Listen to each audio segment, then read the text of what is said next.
সরকারের প্রধান উপদেষ্টা ডক্টর মোহাম্মদ ইউনূস বিভিন্ন মন্ত্রণালয় ও বিভাগের দায়িত্ব বন্টন করেছেন। তো কে কোন মন্ত্রণালয় পেল সেটা সম্পর্কে আমরা একটু জানি। তো ১ম এ দেখি প্রধান উপদেষ্টা ডক্টর মোহাম্মদ ইউনূস কোন মন্ত্রণালয় পেল। তো মন্ত্রিপরিষদ বিভাগ, প্রতিরক্ষা মন্ত্রণালয়, সশস্ত্র বাহিনী বিভাগ, শিক্ষা মন্ত্রণালয়, সড়ক পরিবহন ও সেতু মন্ত্রণালয়, খাদ্য মন্ত্রণালয়, গৃহায়ন ও গণপূর্ত মন্ত্রণালয়, ভূমি মন্ত্রণালয়, বস্ত্র ও পাট মন্ত্রণালয়, কৃষি, বিজ্ঞান ও প্রযুক্তি মন্ত্রণালয়, রেলপথ, জনপ্রশাসন, বিদ্যুৎ, জ্বালানি ও খনিজ সম্পদ মন্ত্রণালয়, নৌপরিবহন, পানি সম্পদ, মহিলা ও শিশু বিষয়ক মন্ত্রণালয়, দুর্যোগ ব্যবস্থাপনা ও ত্রাণ মন্ত্রণালয়, তথ্য ও সম্প্রচার, প্রবাসী কল্যাণ, বৈদেশিক কর্মসংস্থান, বাণিজ্য মন্ত্রণালয়, শ্রম ও কর্ম বিভাগ মন্ত্রণালয়, সাংস্কৃতিক বিষয়ক মন্ত্রণালয়, বেসামরিক বিমান পরিবহন ও পর্যটন মন্ত্রণালয়, মুক্তিযুদ্ধ বিষয়ক মন্ত্রণালয়, পার্বত্য চট্টগ্রাম বিষয়ক মন্ত্রণালয় এবং প্রাথমিক ও গণশিক্ষা মন্ত্রণালয়ের দায়িত্ব পেয়েছেন ডক্টর মোহাম্মদ ইউনূস। বাবা! প্রধান হওয়া অনেক কঠিন আছে, এত সহজ না, দেখছেন? আচ্ছা, ডক্টর মোহাম্মদ ইউনূস তো পেল এই সমস্ত মন্ত্রণালয়ের দায়িত্ব উনি পেয়েছেন। এরপর দেখতে পাচ্ছি সালাউদ্দিন আহমেদ, উনি পেয়েছেন অর্থ মন্ত্রণালয় ও পরিকল্পনা মন্ত্রণালয়।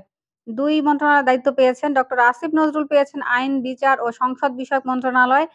আদিলুর রহমান খান পেয়েছেন শিল্প মন্ত্রণালয়। হাসান আরিফ স্থানীয় সরকার, পল্লী উন্নয়ন ও সমবায় মন্ত্রণালয়। মোহাম্মদ তৌহিদ হোসেন পেয়েছেন পররাষ্ট্র মন্ত্রণালয়। সৈয়দা রিজওয়ানা হাসান, উনি পেয়েছেন পরিবেশ, বন ও জলবায়ু পরিবর্তন মন্ত্রণালয়। শারমিন এস মুর্শিদ, উনি পেয়েছেন সমাজ কল্যাণ মন্ত্রণালয়। Brigadier general doctor M Sakhawat Hossain পেয়েছেন স্বরাষ্ট্র মন্ত্রণালয়। ডক্টর আ.ফ.ম. খালিদ হোসেন পেয়েছেন ধর্ম বিষয়ক মন্ত্রণালয়। ফরিদা আক্তার পেয়েছেন মৎস্য ও প্রাণী সম্পদ মন্ত্রণালয়। নূরজাহান বেগম স্বাস্থ্য ও পরিবার কল্যাণ মন্ত্রণালয়। মোহাম্মদ নাহিদ ইসলাম ডাক, টেলিযোগাযোগ ও তথ্য প্রযুক্তি মন্ত্রণালয়। আশা করছি তথ্য প্রযুক্তিতে নাহিদ ভাই অনেক বেশি অবদান রাখবে। এবং আমাদের স্টুডেন্ট আসিফ মাহবুব সজীব ভুঁইয়া পেয়েছেন যুব ও ক্রীড়া মন্ত্রণালয়।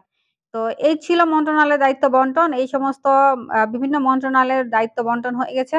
আশা করছি যে আমরা এরপরে ভালো কিছু পাবো। নতুন একটা বাংলাদেশ গড়ার সম্ভাবনায় আমরা অপেক্ষায় রয়েছি। সেই সাথে আমরা বিশ্বাস করি অন্তর্বর্তীকালীন সরকার তাদের দায়িত্ব যথাযথ পালন করতে পারবে এবং আমাদের সবার জনগণের এবং বাংলাদেশের প্রতিটা মানুষের স্বপ্নের বাংলাদেশ হবে।